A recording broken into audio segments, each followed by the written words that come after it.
உன்னுடைய சங்கடங்களை விளக்க உன் கண்ணெதிரில் ஆனந்தமாக காட்சியளித்துக் கொண்டு இருக்கிறேன். வாழ்க்கையில் நீ வாழும் பொருட்டே உன்னை சுற்றி எத்தனை பேர் இருக்கிறார்கள் என்பதை உணர்வாய். சிலர் உன் வாழ்க்கையில் பெரிய அங்கமாக இருப்பார்கள். அன்பை புரிய வைத்து இருப்பார்கள். அவர்கள் என்றும் உன் நினைவில் இருப்பார்கள்.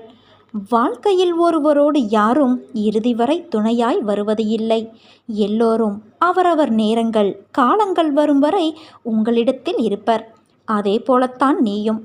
மற்றவர் தோற்றத்திற்கு நிலையுள்ள நிரந்தரமான உறவுகள் என்று இருந்தால் நீயும் என்றும் என் உயிராய் இருப்பாய், என் மகனாய் மகளாய். உனக்கு நான் 1000 உறவுகள் இந்த ஜென்மத்தில் கொடுத்திருக்கலாம். ஆனால் ஜென்ம ஜென்மமாய் தொடரும் ஒரு உறவாய், என் பிள்ளையாய், உன் தந்தையாய் நான் என்றும் இருக்கிறேன். என் பிள்ளையான உன் அன்பு உண்மையானது. தூய்மையான பக்தியோடும் நம்பிக்கையோடும்